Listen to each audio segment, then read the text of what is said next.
Side Part. It's like a book club with your best friend, but make it a podcast.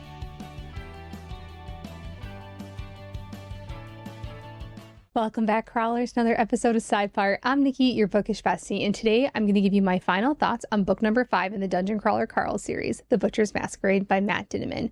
Today we will focus in on part 4, which is the butchering, and I will also cover the epilogue. But this is part 4 in a 4-part series, so if you've not yet watched parts 1 through 3 or want to catch up on any of my other Dungeon Crawler Carl videos, I will link them down in the description below.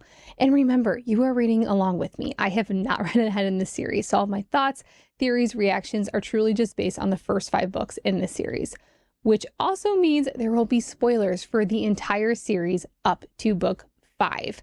Also, friendly reminder, these are very adult books with some very adult scenes. I will do my best to keep it PG-13 for little ears, but please be mindful of your audience at home. If at any point I feel like there might be something that is not so PG-13, I will give you a heads up ahead of time. As promised, we're going to start each week by revisiting comments from the previous week's video. But before we do that, I want to talk about my coverage of book 6. I've been struggling a little bit with how I should approach this. And I think I've landed on something that may or may not be good for you. I don't know. You tell me down in the comments below. But I was thinking of not setting a set schedule or a number of parts, but rather just going into the book, knowing that when I feel like I've gotten enough content or I've gotten enough, thoughts, theories, material for an episode, I just stop. And obviously I will preface each video by telling you what chapters I'm including in the reading, but truthfully, I felt like I could have dug even deeper into this book, but I almost felt a little bit rushed to try to finish up the parts so I could be ready for each week's episode. And I want to take my time. I want to enjoy this next book. And truthfully, book 5, it was a lot. I mean, it was so good. There was so much, but I think I could have done 5, 6 episodes for this book, if not even more, but I don't know if we're going to go that far. I just felt like I just feel like I don't want to do that going into book 6. I want to take my time. I want to really enjoy it. What are you looking for? What would you like to see more of? Let me know. Moving forward to our comment segment, I really want to make you all a bigger part of this series. And part of that is revisiting your amazing comments that you left in the previous week's video. So this could be comments about anything, things that gave me pause, things that I didn't think about, answers to my questions. And each week I'll pick 2 or 3 of them and I will talk about them in the beginning of my video. So let's get started. Comment number 1 that I wanted to highlight. Someone said about you being upset with Carl using the ring with Miriam. Yes, I know it's bad. And I too was upset. But I realized that he knew she was going to die, that her death would help him get stronger and protect the ones they both loved, Donut and Prepotente, and the other crawlers too. And man, this is so true. First things first, the dungeon is not necessarily the time to be worried about optics, and I understand that. And I think initially I don't know, this is probably a personal flaw, but I'm someone who very much cares about what other people think of me. And so I think maybe I was in part like kind of passing it on to Carl, like worried about like, what is this going to look like? But then there's also that real tangible piece of like, Prepotente was witnessing this entire kind of situation happen. And Prepotente immediately swallowed his ring, and he saw, like, he's so aware of all the mechanics in the dungeon, especially when it comes to Carl and Donut. And so my fear as well, Carl's acts, like, I do feel like his actions were justified. I do. I feel like I think he has the best of intentions with the ring. I'm still very concerned about the ring, and I don't think the ring is going to be worth I don't think it's going to be worth it in the end. I don't. I also think this could prove to be a sticking point between Carl and Prepotente. I think Prepotente is someone who cares very much about what others do for him. And I think we see this in the way he regards Donut, but not necessarily Carl throughout these chapters. The second comment I wanted to highlight had to do with Frank and Maggie. So this commenter said, from the way Frank was talking in the Desperado Club, I don't think they even knew that they could get experience from killing monsters, implying that his, Maggie's, and Yvette's game guide told them that they could only get stronger through killing fellow crawlers. And how did I miss this? I feel like, my goodness, I think this makes their story even more heartbreaking and misunderstood. It's actually crazy to me not crazy. That's the wrong word. But I think it's a little bit like tilts my axis a little bit to think that their game guide was the insidious one, because I think our only real impressions of game guides, other than like secondhand accounts, but like the only real engagement we get with a game guide is with Mordecai. And to me, he just seems like a genuinely good person or game guide or manager.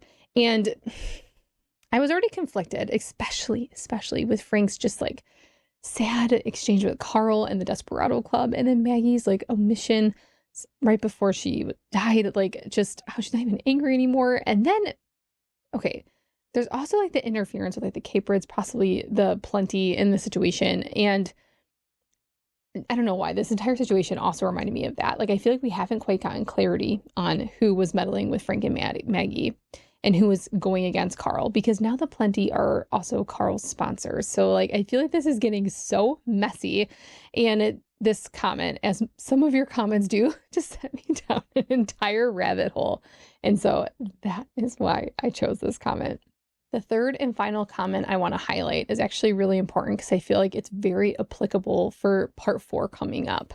And this commenter said, I don't know if it's worth talking about too much in the limited time, but as you're reading, you should definitely take notice of the ex-cookbook owner stories in between chapters. Some of them are tragic and show just how inhumane the crawl can be. And we know at least one ex-cookbook owner is still out there, the open pacifist guy. Coincidentally, I feel like this leads perfectly into part 4, because the first highlight I happened to highlight actually was from Crawler Harriet at the start of part 4, I should say. And I feel like I need to read the passage because I feel like it perfectly encapsulates like what Carl is attempting to do in these chapters. And he said in his excerpt, he said, show them the lie, show them the seams, show them the path that they are on is a false one. Think of a trolley on a track. A worn path is easily traveled. The more worn the path, the more difficult it is to get them to look away. Just like the deeper the track, the sturdier the trolley. But even the strongest of minds, even those controlled and relentlessly corrected, can be derailed just as a trolley can be derailed by a tiny, properly placed pebble.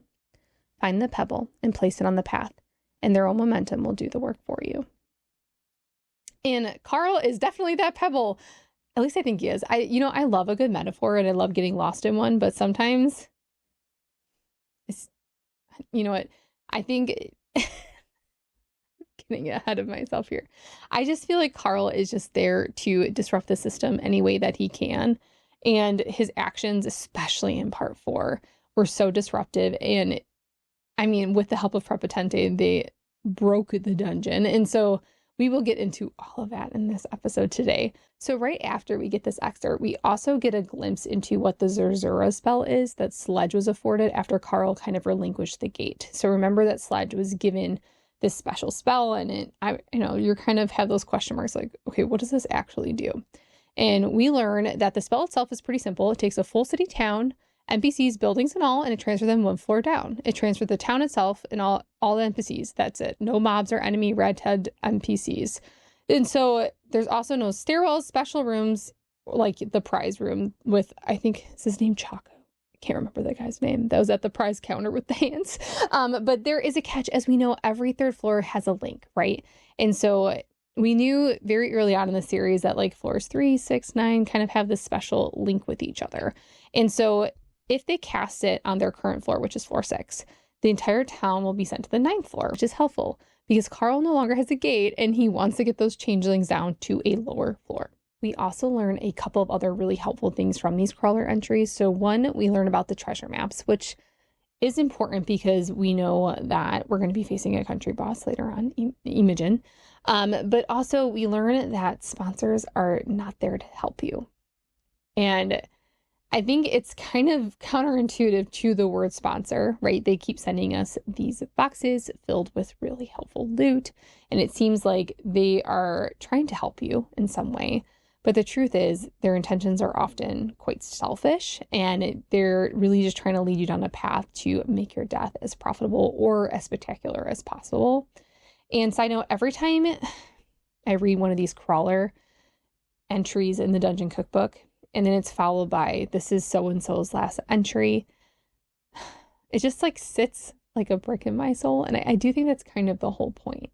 I think that this cookbook is fodder for Carl. I mean, it is truly kind of just that extra push to just show like almost like this track record of how inhumane, but also just, gosh, how this dungeon has broken so many people, but also other races of other beings. It's just, truthfully, I would be lying if I said this wasn't like one of the hardest books for me to read so far. I mean, I feel like I've actually read 4 separate books, if I'm being honest. And each part just carries so much emotional weight for me, especially parts 3 and 4. Aside from the crawler entries in the beginning of these chapters, I mean, there's just so much going on. Donut's like getting sent all of these other benefactor boxes from other crawler sponsors. And while this is very crucial to that final like battle, Butcher's Masquerade, like entire scene or scenes, it just seems a little too intentional and almost as if the sponsors are just kind of forcing certain crawlers together and kind of forcing this narrative. And obviously it's just so obvious that they have like this insider perspective, like they know where things are going to go. And I mean, obviously they are able to watch any crawler. They knew that Eva had access to certain things. Like they know kind of the other crawlers' intentions just from watching them, but there just seems to be a little bit more there, like something a little bit more evil going on, if you will. Very early on in these chapters, we are also trying to meet with the changelings in the Desperado Club. And I was actually pretty happy about that because I was entirely too convinced that Carl was just going to kind of abandon the changelings and they were no longer going to be his priority.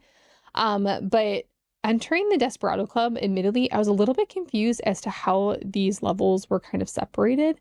It didn't make a whole lot of sense to me why they couldn't just access the changelings. Like I understand they separated them intentionally because of conflict, but my favorite moment is when they're trying to convince Clarabelle to let them kind of go down to the floor where the changelings are, essentially. And Donut, you know, it's just so funny because I feel like there's so many moments where Donut just seems like she's kind of just floating through this dungeon, but we've really seen her maturity kind of definitely like increase in this book. But there was this moment where she references that when Clarabelle initially met them in the Desperado Club and offers them security, she actually scammed them out of an extra 100 gold.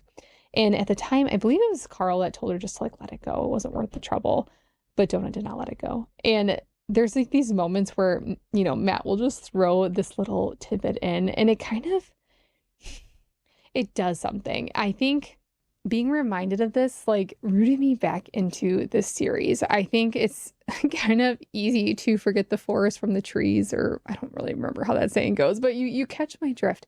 I think it's important to have these moments that remind us like how far we've come, but like they're still the same people, but they've evolved so much. I mean, Donut is not the same cat that came into the dungeon 5 books ago. And then there was also this moment where like Carl just completely annihilates that dreadnought without a second thought. And I have conflicting feelings about the hunters, but I think I'm going to save that tidbit for later because I don't know. Yeah, we're not going to unpack that right now, but we will unpack that later. I promise. All things aside, I was happy that Carl made it a point to visit with the changelings and make them such a huge part of their plan. And that he found a way to somehow get them to the 9th floor, because I think that was, to me, that was really important. I know Carl is starting to wane with his, I don't know what you call it, his want to save the NPCs, and not in a mean way necessarily, but like in a means for survival. I think he's starting to really realize like how impossible it is to kind of save everyone and everything. And he's really narrowed down into like his found family and making sure they are okay and they are protected. And above all, Donut, which I think makes perfect sense. But the fact that he did go to the Desperado Club and he found a way to meet with them and make them part of his plan and really leaned on them. I mean, honestly, I don't know if I would expect anything less from Carl at this point. His character arc through this book was phenomenal, in my opinion.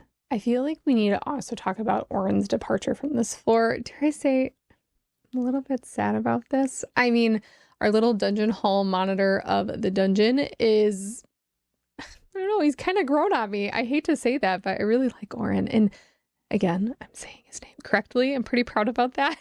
And he might be a stickler from the rules, but like, I do believe he was potentially beginning to care for Donut and Carl, but I miss this. And I'm hoping somebody can help me in the comments. He was trying to like lead them on to something or hint towards something. And I don't feel like he quite got there. And I had no idea what he was trying to hint towards. Admittedly, I don't know how deep I really looked into it, but like if someone could help me figure out like in that meeting, what was he trying to hint towards? Please let me know. And I'm actually a little bit worried about him leaving because I feel like there might be some strong implications for Carl and Donut. As much as he's kind of like become a little bit of a thorn in their side, part of me is wondering if he was also offering some protection as well. But whatever is happening, it's clear that the Valte takeover is not just some behind the scenes thing. Like there's some pretty strong implications also with the syndicate representatives, like the liaisons, like Oren. I mean, they're obviously very clearly being restricted in the dungeon on this floor and the next. Through Oren, we also learn that the AI is pretty much basically unhinged. And there's been a litigation freeze because basically the AI is just like over it and is just done having these mindless lawsuits be sent their way. But because everything's been frozen, I should say, Quasar is pretty much been non-existent, which is kind of sad because he's like quickly becoming one of my favorite characters too. We also learn that like Circe was sending a lawsuit to get the hunters, but namely Vra, like off this floor because she had double gonorrhea. And actually, speaking of Vra, nowhere did I think that her mom, by sponsoring Dawada, was going to. I don't even know if I want to talk about this. I'm going to talk about this. I have to talk about this. I didn't think. It's just so incestuous and so weird. But she came down as a god, not to fight Carl, even though she could have, but to transform into a male mantis, copulate, is that the right word? She turned into a male mantis. Instead of fighting Carl in her god form, she decides that she needs to become a male mantis to sleep with her daughter. And then somehow she turns into a female mantis who is chronically giving birth, so she kind of hacked the floor. And so with flaming genitals, she's just constantly chronically giving birth to all of these mantids that are just kind of like taking over the map. Like, Matt, like, what was that? Like, the visual of the mantis guts everywhere in like that final scene with like the see-through floor, and I'm like, ew. It's just like, ew. But you know what? I really like these bugs. And yesterday I saw one outside, and normally like I get excited when I see him like a, praying mantis. And instead I looked at it like with kind of disdain and a little bit of disgust. And like, Matt Dinniman, I blame you for that. I blame you for that. All right, I need to move on. I can't talk about bug guts anymore. Let's actually talk about what you came here for, and that is the Butcher's Masquerade. And we know there were 6 outlined goals that they wanted to accomplish at the Butcher's Masquerade, and this was outlined in Carl's cookbook entry. But we also know that the crawlers in his guild were communicating with like the invisible bathroom ink situation thing. And here, okay, this, I might be missing something here, but correct me if I'm wrong.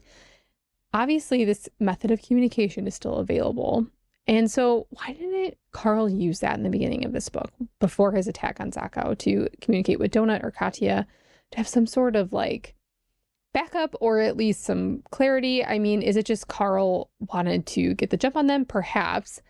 But I do think the attack on Zako was vital to Carl's overall character arc in this book. I think he needed to have like this conflict within his party where he is kind of acting on his own accord and not relying on them, so he could grow to become more reliant on them. And we really see that in this book. We see him becoming, I mean, he's still kind of like that bossy leader. Like, that's not going away. And I don't anticipate it going away. And to be fair, I think there needs to be strong leaders within the dungeon, and I would not fault him for continuing to be kind of his bossy self, because I think it's needed. I think it works, especially with his dynamic with Donut, because she has no problem kind of challenging him back. We also saw Katya kind of, throwing it back at him again and saying like, hey, stop micromanaging us. But this question is just still nagging at me. I think it just further affirms that Carl had the means to communicate with his fellow party members at the beginning of this book. He chose not to. And that's important. It's important for his character arc, like I said. And so,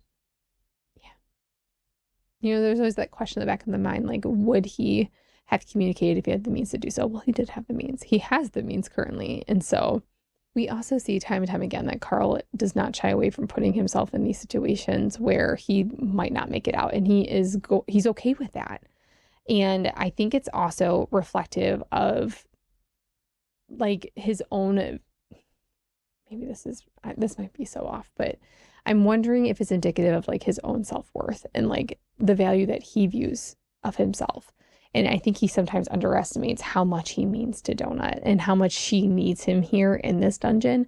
Not necessarily for survival. We've seen she's very capable, but I think he's just someone that doesn't necessarily realize like who actually cares about him. And I think this also just reminds us that Carl's an unreliable narrator, right? His perception of what's happening around him, it does not always line up with what he's seeing even. And like these little pockets of conversations will happen and he'll either be dismissive or not quite get it right. And we're quickly reminded like this is a first person novel and the narrator is not reliable, because I just don't believe I don't believe first person narrators are ever fully reliable. Like it's impossible. Like if I was even to narrate something that happened to me, there's no way you could be wholly reliable as a first person narrator. You're not objective, and that's okay. But it's in these moments specifically that I'm like, he's very unreliable, actually. There's also these moments in the story where I felt like Carl was just shouldering far more than he needed to. And while he included so many other people in the plan, I feel like when things were starting to go awry, especially at the Butcher's Masquerade, I felt like he took it as a personal failure. Like he alone let everyone down, even though there were so many moving parts and so many people involved in this plan. It's almost like he alone felt that weight. And I'll be honest, I finished this book days ago. I've just been processing. I didn't even know.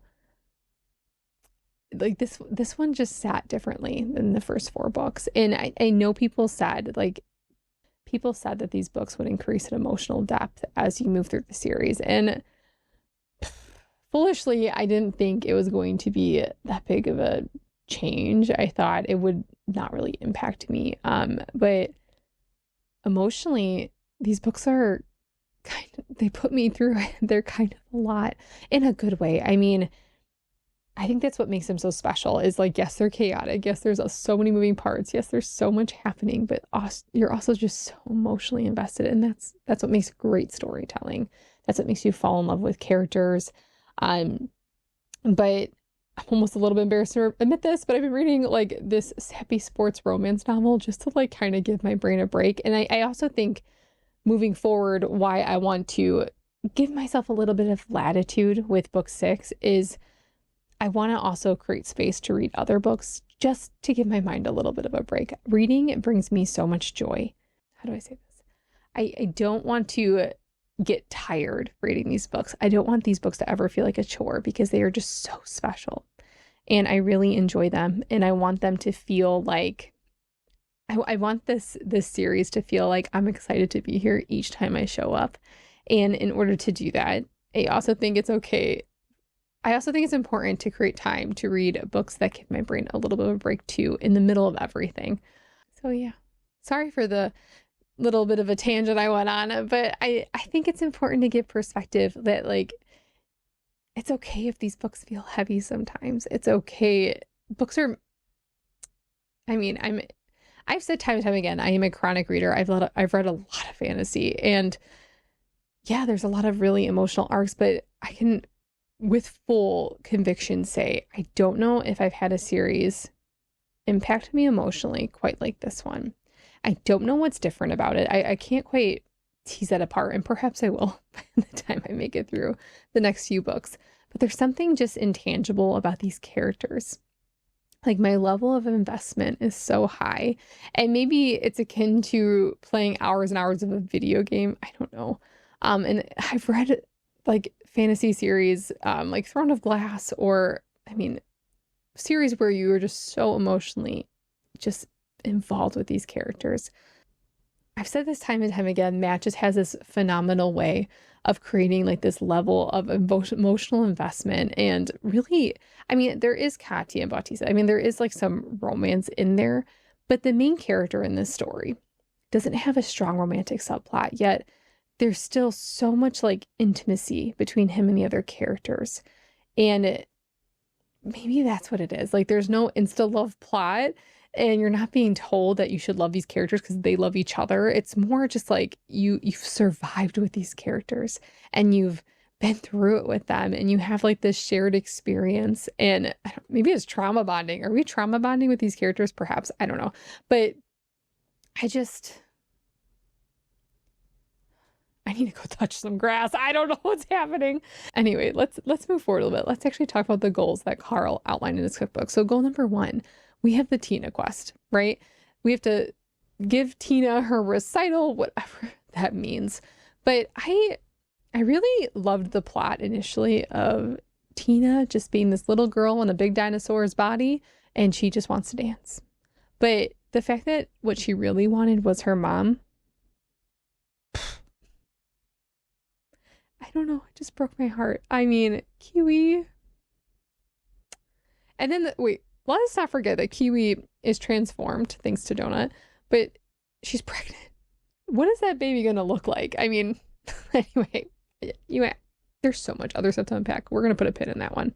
I think something that was really wonderful about like the dinosaur quest was it gave time and space for Donut to really exercise her bard abilities.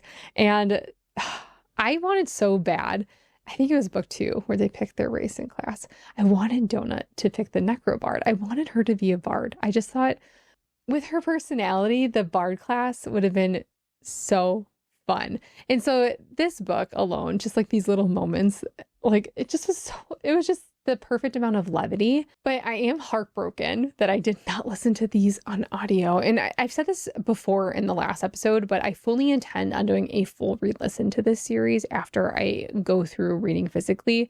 I mean, I take so many notes that it would almost be borderline impossible to listen and take notes because I get distracted when I'm listening to audiobooks. I usually end up doing a million other things. And so I'm trying to be very intentional with this first go around, but I think I might just buy the audiobook so I could listen to these scenes in particular. Bar Donut, she's just epic. And Louis, and the fact that like Louis made this boombox that played Anaconda so incredibly loud. I mean, oh, and then there was like the moonwalking Mongo. Her performance was just, like I said, I'm heartbroken I did not listen to it on audio. But like, while these moments were completely and utterly ridiculous, they served a point. And I feel like they were intended to be a distraction, and they were intended to they were just thrown there because Matt, actually, he probably just thought it would be fun. Who am I kidding? But they served the plot. I think that's the important piece. Yes, it was a moment for Donut to exercise her abilities as a bard, but there was also like this moment of levity in the chaos. And I almost felt like, Donut obviously charmed everyone around her and made them feel happiness. And I think she did that for me a little bit too. And it was like this perfect amount of levity to kind of like be a juxtaposition against the chaos that was to ensue as well. And Matt, like I said, time and time again, he gives us complete whiplash in these scenes. And there's something I just love about that. I also really loved that Donut had so much strength when dealing with Ferdinand. I didn't anticipate that. I thought she would kind of buckle a little bit. And we saw those moments with Bee where she kind of lost her cool, but she didn't. And Carl, I think this just proved to Carl that he can fully and just rely on her, and she is so capable. But she charmed him, and apparently he traveled on with the castle, and he's waiting for them in floor 9. He's part of their party now. I mean, this is not ideal. Maybe it is ideal. Actually, I'm not sure, because Imogen is gone. So how does that impact their relationship moving forward? Also, side note, when they bring someone back into the dungeon, like we saw this with Imogen, who was Afichi's sister. Do they have any memories of the life before? Like, how do they change who they are? Is there like a Valte worm in there kind of controlling them? Is the AI controlling them? Is it Boren controlling them?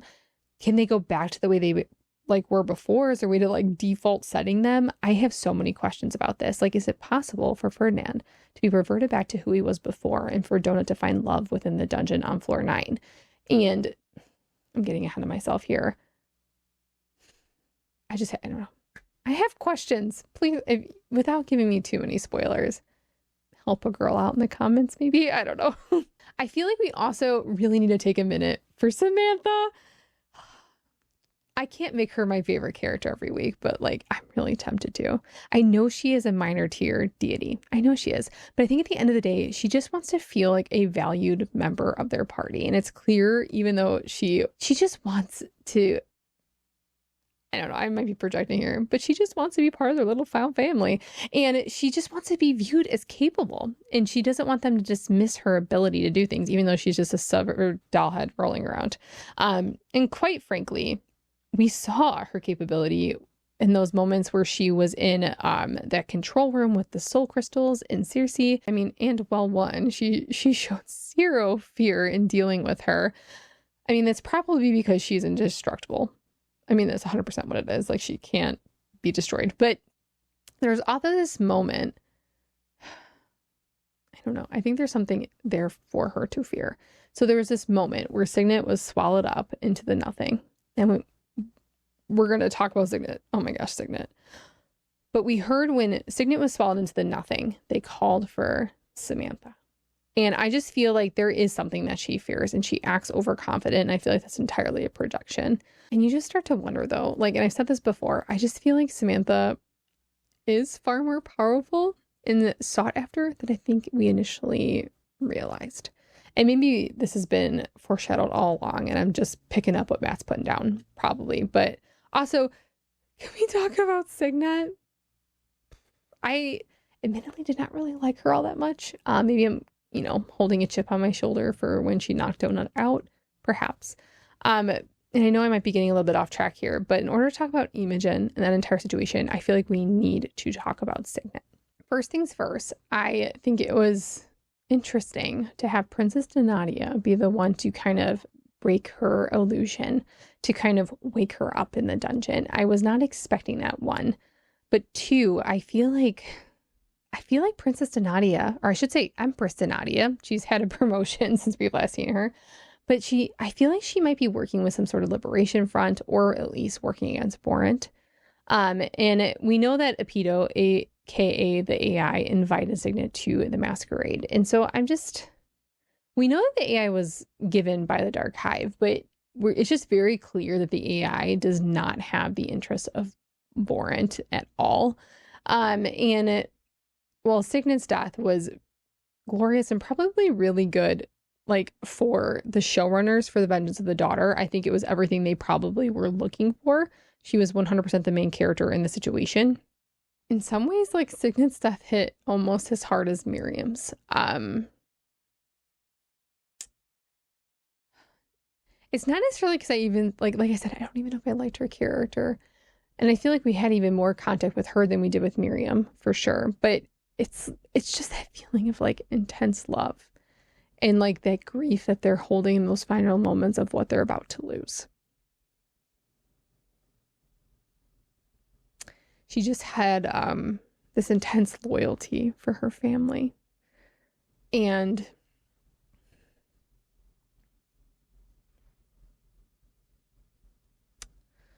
we're once again left wondering, like, what makes her experience any less real? And it's just, like, so heartbreaking, like, right before she sacrifices herself to give her family life. She is just stripped of everything she thought she knew. Like, her entire identity was wrapped in avenging her mother, and to just kind of realize, like, none of it was real. And then, oh my gosh, the fact that, like, she left, I think was it her mother's body, but not her memory. She took her memory of her mother with her. I mean, her death was the reason that Carl and the other crawlers were able to have a fighting chance, and it helped defeat Imogen, and it ultimately ended the masquerade and broke the spell.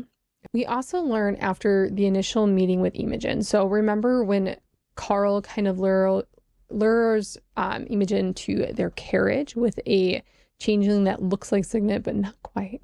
And so that's when he first meets Imogen, and kind of has these conversations about what the masquerade is. And we learn it's a spell, and that if the ritual is disturbed and the peace seal is broken, you are then fed into the nothing, and the caster of the spell will no longer receive a certain boon. And Imogen really wants this boon, and we know that. So she's very motivated to make sure this is a peaceful event, whatever that means. But we also know that the masquerade is actually hosted by Epito. And we also know that the god formed the guest list. And that's how Signet ended up there in the first place. But we also know that Epito is fueling the memory crystal that Imogen was wearing, that she also offered as a prize at the prize counter because she had to in order to have the masquerade. Anyway, my question is, Epito is both dead and not dead. I feel like the god had to be dead in order to fuel the memory crystal, but Epito just hosted the Butcher's Masquerade and seems to be very much alive. So is this a continuity error with the AI? Is it just indicative of the AI's degeneration? This feels like too important of a mistake to feel like there's not more here. And I think we will get answers moving forward, but I just had questions about it. But before I dive more into Imogen, I want to take a minute to appreciate the sugar cube castle. I mean, the imagery there was, I thought it was really cool. And I also thought, you know, when we think of like these elfin castles, we think of something that's really like just magical and very almost ethereal. And it just was this giant, big square blob. But I didn't realize how confusing the inside would be. Thank you, Matt, though, for giving us yet again another map and not having another iron tangle situation where we're like left to be like, huh. But that really helped me. I don't know if my imagination is just lacking these days, but sometimes these like layouts kind of break my brain a little bit. But I did really enjoy the Goodwill ballrooms and kind of walking through like what that meant, what they could and could not touch, who could hurt who and who couldn't. And then also like the usage of soul crystals kind of power these ballrooms, and then kind of get using those soul crystals to give Samantha her moment. And also show that Vra had the hidden agenda, which we knew she would. But Carl, yet again, had the upper hand in the situation, which I think I really love that Carl always comes out on top with, yes, planning, but always a little bit of luck as well. And I'm starting to realize it's maybe not luck. It's maybe the AI. I think the AI, I mean, 100% we know he favors Carl, but I just don't feel like Carl could truly be this lucky all the time. I will dive into the death of Queen Imogen a little bit more, which was goal number 4, when I actually unpack the final battle. So I'm going to push that goal up a little bit more. But we also know that that memorial crystal, not the soul crystal, the memorial crystal is vital to quest for both Carl and Perpetente, which makes me feel yet again that the AI is kind of like really wanting to form this partnership between them. And my question though is why? I think possibly like there's these third parties as well wanting them to work together, at least prematurely, but it seems like the AI is trying to structure it to have Carl and Perpetente be successful in this dungeon. And maybe the AI is just getting a kick out of it. Maybe the AI is just sick of the lawsuits and kind of wants to stick it to Borant. I mean, possibly, but like I said, I feel like their luck is just a little too lucky. And like I've said this before, but I feel like if the dungeon, the AI wants something to happen, they will find a way to make it happen at any cost. I also need to back up a little bit. We talked about Imogen being Ifichi's twin sister. So she looks exactly like Ifichi, which is Florin's previous like partner within the dungeon that was killed by Lucia Marr. And my goodness, hasn't Florin been through enough already? I mean, scratch that. All of these crawlers and even the hunters have been through more than any being deserves. I mean, the chaos and brutality, especially in these final chapters, like I don't think a single one of them deserved any of this, except for Ra. Ra deserved it. Ra 100% in Cersei. I mean, I think I officially despise mantids. 100%. All the mantids, you. But the hunters, the other hunters, I promised I would talk about the other hunters, and I will do that in a little bit. But before I do, Carl also makes mention, or has this realization, I should say, that he thought the role of Imogen was initially meant for B. Can you imagine, like, for a second, that Imogen was B, and then there was also Ferdinand, or Gravy Boat, and Carl and Donut both had to face them? Now, I do think Carl would have been fine, but having to... Let's get back on track. The second goal was to kill Eva, and I more or less thought this was going to be a straightforward goal. I thought it was just going to happen, and I knew they were going to accomplish it. I don't think I ever thought Eva was going to be a formidable foe. I thought she was a snake. I mean, literally a snake. But I mean, when we enter the Masquerade, she like steals like all the feather fall and the dinosaur repellent, and one, she didn't even take them, which, like, obviously if these potions are sent out for you, like, you should probably take one at least. It was in that moment that I knew she was the worst. But anyway, like, we see these like constant character flaws. And we knew that Katya was posed to like kind of face her by the end of this book. Like, we knew this was the moment it was going to happen. Like, you could feel it underneath your skin that this was going to happen.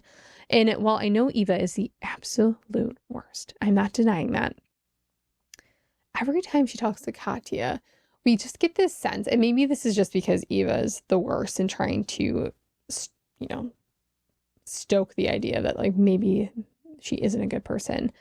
But I just get this sense that Katya has, like, this undulating darkness beneath the surface, that there's something more there that maybe we have to be a little bit wary of, which is not good, because we know that Katya now has the crown of the sepsis whore. And we know this will definitely come into play, particularly on the 9th floor. And that, I mean, we know that only her or Donut can leave the 9th floor. Oh my gosh. I know this was in the epilogue and I'm jumping ahead of myself, but first of all, like, the romance between Katya and Bautista, I feel like that was thrown a little bit on us. And again, this is all through Carl's first person perspective. And so I think maybe he feels the same way too. But also, like, she has like this, we just get this different image of Katya. And I do think she feels conflicted, but she's like smoking the Blitz sticks and she's just stressed. And I just have a feeling moving forward, we're going to see a different side of Katya. And the dungeon, I do think, is changing her, and that's completely valid. I just have this nagging sense that things are going to go belly up, so to speak. Goal number 3 was to save the changelings and get them down to the 9th floor, and they did that. But the road to get there was very messy, and it was paved with mantid parts. And Sledge, my gosh, he absolutely moved me through this battle with Carl, especially the way he looked after Bonnie the gnome and the cubs. And Prudence, oh my god, the mama bear Prudence, she was lost in this battle. And we're just kind of getting these chat notifications from the Sledge, and he's very, very rock monster like with the way he talks. His diction could use some improvement for sure, but anyway, we'll talk about the Sledge a little bit later. But I'm also so sad that Louis lost his Twister. I mean, you could feel the devastation with that. I'm going to miss that little up house. I feel like it's been very critical, especially in the last 2 books. But since they were able to transfer the changelings down to the 9th floor due to Sledge being able to cast a Zazura spell, I can only imagine that they're going to become an instrumental part of Carl kind of being successful in the faction wars. Speaking of the faction wars, I feel like I need to take a minute to unpack Carl being a warlord in the faction wars. I didn't see this coming, so let's talk about it. The random stocks that the AI gave him in book 4 are actually not so random. Apparently, this helped him gain legal standing to purchase a spot in the faction wars. In my earlier speculation or my earlier hope that Donut would use her fan club or her reach for more than just the eradication of Cocker Spaniels actually proved to be correct, because they were able to use this club to kind of do some crowdfunding and purchase a spot in the faction wars and form the Princess Posse, which I need this on a t-shirt. I'm sure there's t-shirts, but I need it. There's also another goal number 5, and it was to kill Lucia. Lucia, my goodness. Why didn't we get more information about her? I feel like the more information we get, actually the more confusing she becomes. I was actually okay just believing she was a little bit unhinged. I was okay with that. I was okay with just accepting that she was the only kid in the dungeon. I was like, weird, but okay. I thought we were getting somewhere in part 3 when we had a little bit of exposure to her, but I mean, throw it all out the window. I have no idea what's going on right now. The fact that it was also Florin who faced her and was the one to kind of, I don't know if this is the right word, but like extend a little bit of grace and be like, something's not right here. You need to pause after all that this person in the dungeon has forced him to endure. I mean, that was a really powerful moment in my opinion. So Florin's able to bypass his grief and actually see what no one else was able to see, even though I have no idea what that actually is. Actually, no clue. We know a few things. We know there's like multiple kids stuck in her mind, whatever that means. And we know that her dog, the one that's left, the evil one, is controlling her in some way. It can kind of still control her in short bursts from afar. What does that mean? Who is the youth assistant the dog? Is that how he's controlling her? Is there still, I mean, I'm probably off base with this. I think I am, but like, is there still like a Valte situation, something kind of taking control in the mind? I mean, why are there kids, especially, okay, so when the Popov brothers died and then came back as 2 little ogre baby things, they were immediately taken out of the dungeon because kids don't belong in the dungeon. And so you're wondering, okay, if there's this strict rule and they're immediately teleported out, why is Lucia not teleported out? Why is she allowed to be there? There's something amiss and I want to know what it is. And I think we will eventually get to know, but I'm impatient. What can I say? And the final goal number 6, was to kill the hunters, and kill they did. I mean, Carl made a promise that none of these hunters were leaving the floor, and he kept it. That was for sure. But I said I was going to talk about the hunters in these chapters, and I just want to take a minute. And as I feared in earlier chapters, I mean, I said that these hunters they felt kind of inept to be there. Like they didn't really belong and they didn't seem very capable. And sure, there's hunters like Fra who were, I mean, very bloodthirsty, very sadistic, very well connected. But it's becoming increasingly clear that a majority of these hunters are just trying to help their families, and they just don't have much other choice. I mean, they're there because they are trying to just survive in the same way that the crawlers are. I mean, they even don't even have a limited inventory like the crawlers do. So you're left to wonder. Oh, we also learned that some of their family are literally bankrupting themselves, just trying to help them survive to get off this level. And obviously none of them do. So we're kind of left with this moral quandary, right? I mean, we have the hunters who at first were rooting for all of them to just be like annihilated. But technically, both the crawlers and the hunters entered the dungeon of their own volition.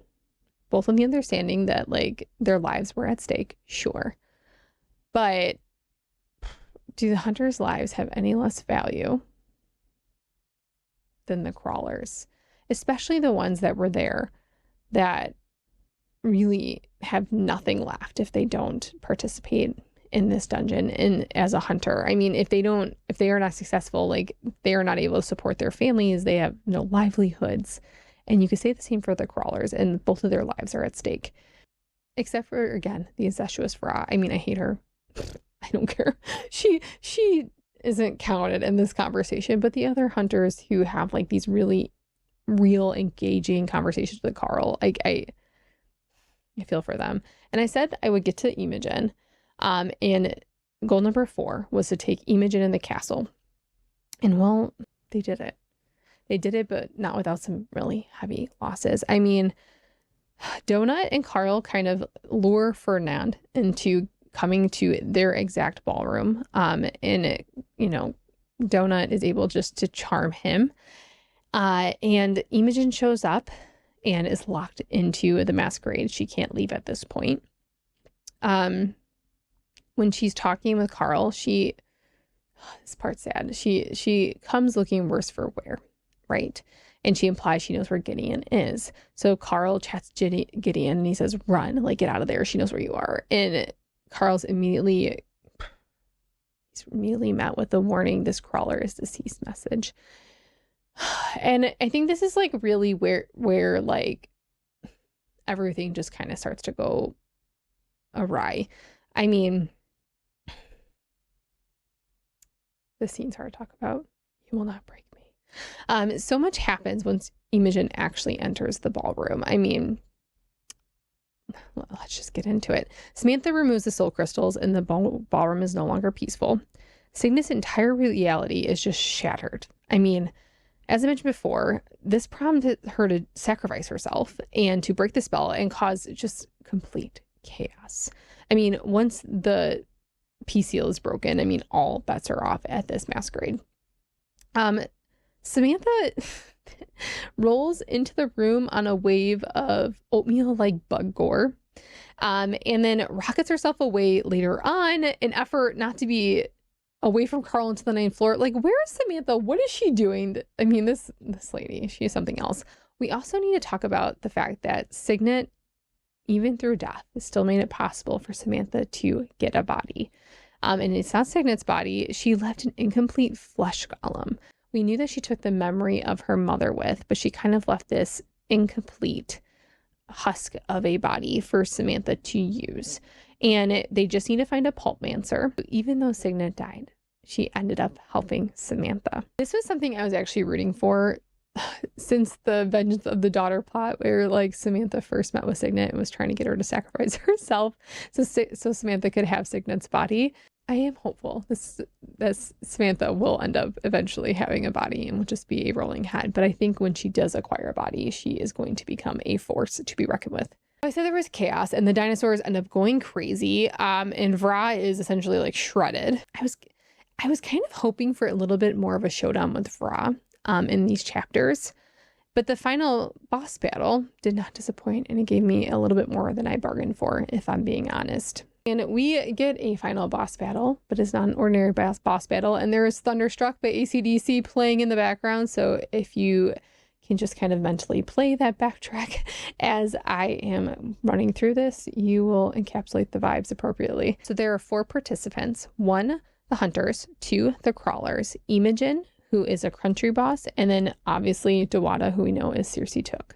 So let's talk about Dewada. I mean, the usage of the Laundry Day spell to like remove the god as her, that was kind of interpreted as being her armor, was fitting. But then to have her own children be her undoing and just tear her apart. I mean, unexpected. But then Katya, after she gives Carl the beanie, and I think this is like, yeah, there were some really painful deaths in this last part, but that moment, like when I was reading the epilogue and then having that understanding of like Katya needed that beanie, like she needed that beanie. And I'm just so, I think this is one of the things that bothered me the most throughout these entire chapters is Katya and Donut kind of being forced by the dungeon to be posed as enemies, because Donut frequently refers to her as my Katya. And again, it's just another example of how this dungeon just does everything it can to just tear people apart. And we're constantly getting foreshadowing that this dungeon is going to break you down. And we haven't even begun to feel the depth of loss that we're going to feel. And I know I've been majorly having like sympathy for the hunters, but I did actually appreciate when Carl took out the last hunter with his tripper, and kind of just set off everything that was like in his belt and severed him in half. In a way, I feel like Carl is becoming so adept at using the skills that he has at hand. I also think it's important that I take a minute to emphasize Brittany and her coat during these chapters, because I think the butterflies being built into the coat were a really smart move. I do. I think using the slate butterflies to drain the warning light was a really, really smart and pretty ingenuitive idea, if I'm being honest. But deploying them at Carl's request when he launched that disco bomb and then having them be redirected. And I really hope she's not permanently disfigured. I feel like this is something her character would really struggle with. I mean, I feel like she's kind of been characterized as like this vain person. I do think she's proven to be far more capable and helpful than I initially gave her credit for. But she already feels so disconnected from the other crawlers. And I fear this is just going to kind of continue to harden her and create more division between not only her and the other crawlers, but especially her and Carl and maybe even Donut. There were also some other casualties. I mean, Tran lost his legs. Fyrus and Gwen. I really liked Gwen a lot. I mean, and Fyrus. I mean, they lost their lives, but I'm particularly worried how Fyrus's death is going to impact Louis. I feel like Louis has just kind of been like our chronic goofball. And I think for me, like, this is one of the saddest pieces about the dungeon is watching it take like these otherwise carefree, humorous. I mean, we just see how this dungeon is beginning to break Louis down, especially. Earlier in I think it was part 3, we saw like Katya kind of noticing and breaking down and kind of being fearful he's going to be kicked out of the party or the guild. And I feel like Fyrus was like his lifeline. And I know he has juice box, but I'm just worried it's going to break him.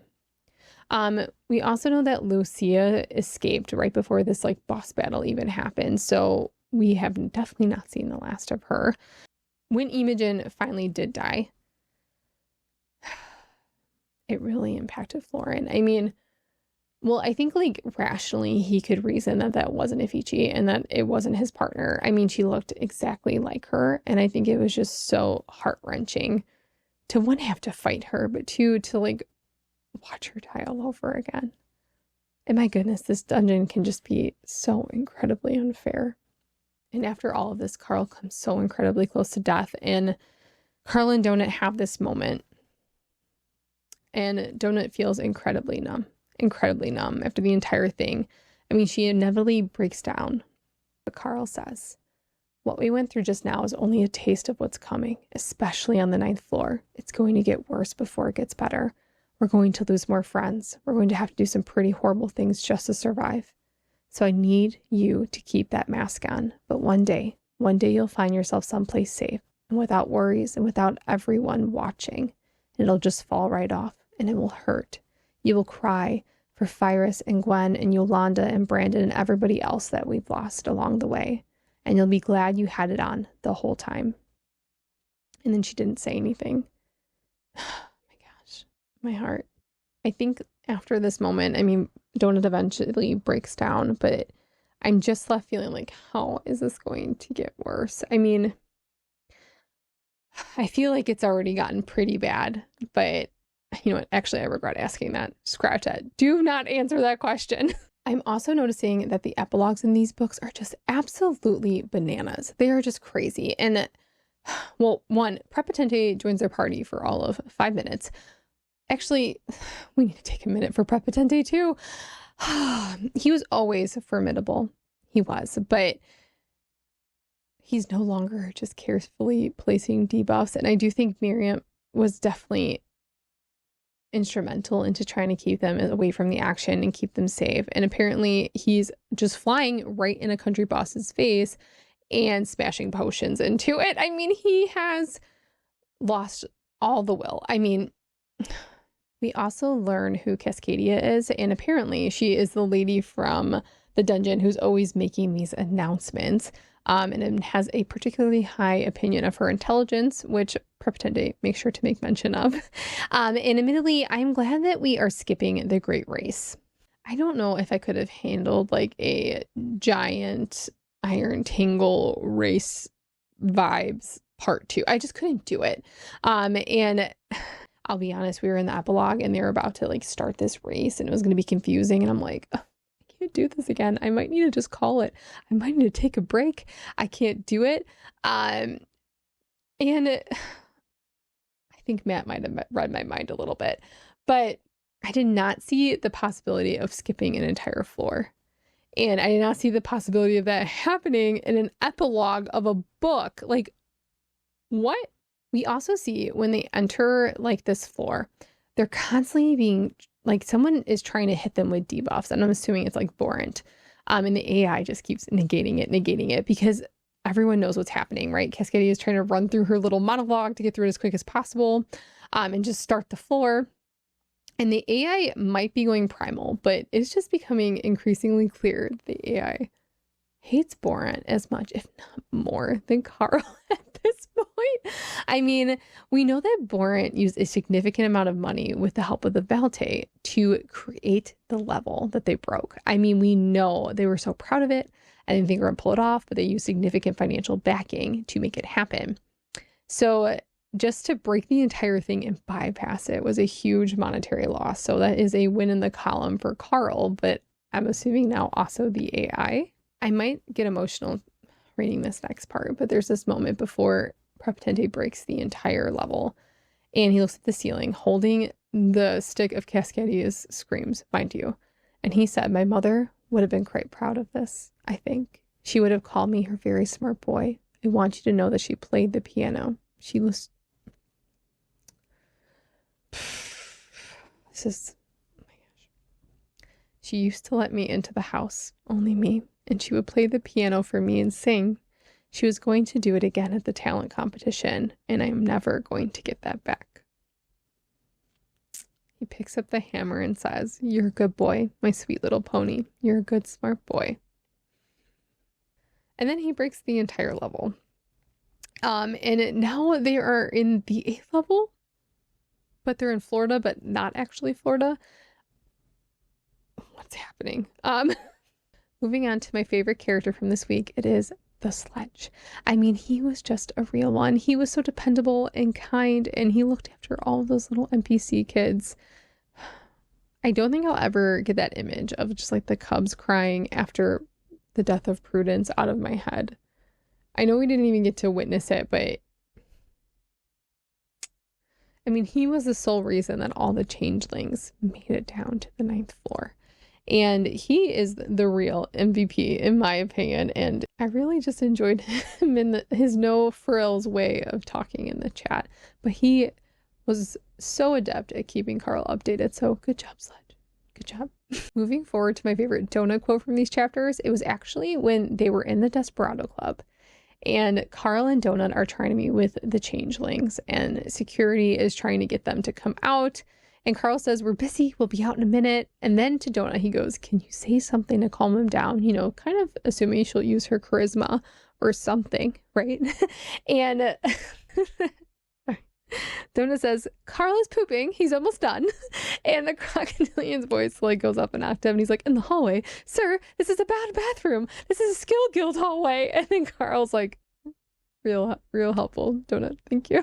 Oh, I really need to listen to this audio. Next up is the honorable mentions, and admittedly this is my favorite section because I can just kind of dump everything I thought was important that didn't quite fit into anywhere else in this episode. And so first up, I think Carl's worshipping of Emberus is proving to be far more trickier than I initially anticipated. And I think he's getting really good at navigating that, but nonetheless, I think it's important to note that I don't think this is going away, and I think it's going to get increasingly more complicated as they move down floors. I loved the lumpy pet meatball Garrett, and it absolutely killed me that he won the pet contest. I mean, Moonwalking Mongo should have had it in the bag, but you know what? He sounded really cute, so I'm okay with it. At one point, I think Carl contemplated using Carl's doomsday scenario, and I sincerely hope he's been using the simulation to be playing around with this. I feel like this hasn't been brought up in a while. And he's not just winging this, but I'm hoping that he's been working on a solution for this doomsday scenario in the background. I would be remiss if I did not take a minute to acknowledge Ferdinand's stupid hat And I am subtly wondering if that's going to travel down to a lower floor with him and if he's going to insist on wearing that in the ninth floor. I talked about a little bit before, but the Popov brothers dying and then coming back as children and then being taken out of the dungeon. I initially thought their game guide had like nefarious intentions with not kind of giving the heads up that they would become conjoined. And I thought their story was so dark. But the fact that their game guide knew more than likely that they would be killed at some point and then they would be taken out of the dungeon was actually doing them a service and actually had like their best interests at heart. And I don't know who their game guide is, but I feel like I kind of owe them an apology in a way. We also know that Carl is trying to raise the stakes of faction wars and is intentionally trying to goad the factions into risking their lives and not have it be a game, but really make it life or death. And there is a moment here where, you know, Zev's trying to get Carl to stop talking and warning him that he's going to be muted. And then after the exchange, like, you know, Zev's kind of like, good job. Now, like, they're just watching random crawlers go through brambles because you couldn't stop talking. And, you know, Zev calls Carl crazy. And Carl says, and this is really important, and you're still in a job. And don't forget what risks were taken to get you there. And I feel like there was this understanding that Zev was like above them, or that like she was kind of like controlling the narrative a little bit and kind of had that insider information. And now it almost feels like Carl has been kind of given the upper hand a little bit. Especially with this like understanding like that Donut helped her in some way and was conspiring with her and having this like information. It almost feels like Carl's trying to leverage that a little bit and kind of keep her where he wants her and no longer letting her kind of drive that narrative, even though, I mean, Zev has her work cut out for her. There's also this moment where Carl enters Katya's personal space and makes note that it actually feels far more like a home than like a warehouse, like his personal space. And part of me wonders if this is symbolic of Katya's desire to find like love and connection within the dungeon, where Carl's space feels far more like sterile and warehousey because he's very mission focused, where it's becoming more obvious that Katya kind of just has this longing to feel like more connected. And we see that through her seeking out a relationship with Batista, where Carl, like, that's not even on his radar, quite frankly. I definitely have some looming questions moving forward. I mean, first, I still have no idea what Katya wants to talk to Carl about. I was really hoping we were going to get answers. Alas, we will probably have to wait until book 6, if not further. I hope not. And I would equate Katya to that person who's like, hey, I have something to tell you. And then like you call them and then they just don't answer. But anyway, I'm projecting at this point. I also had a question of like, what happens in the dynamic in Carl and Donut's party if he passes her in total base points, because that would make him party leader. I just feel like so much of Donut's identity is wrapped up into being their party leader. So how would this impact their dynamic? I feel like the fact that Carl mentioned it was a possibility, I'm hoping it's not foreshadowing, but I feel like it has the potential to be foreshadowing, and it's something that might happen, if not just for a little bit. And so I'm a little bit concerned how that might potentially impact Donut and Carl moving forward. And lastly, join me next week as I give my initial thoughts on The Eye of the Bedlam Bride by Matt Dinniman. As always, what did I miss that you want me to chat a little bit more about in next week's episode? Let me know down in the comments below. Also, don't forget to like, subscribe, and hit that bell to get alerted when there's new episodes. As always, thank you for crawling with me. Have a great week. Bye.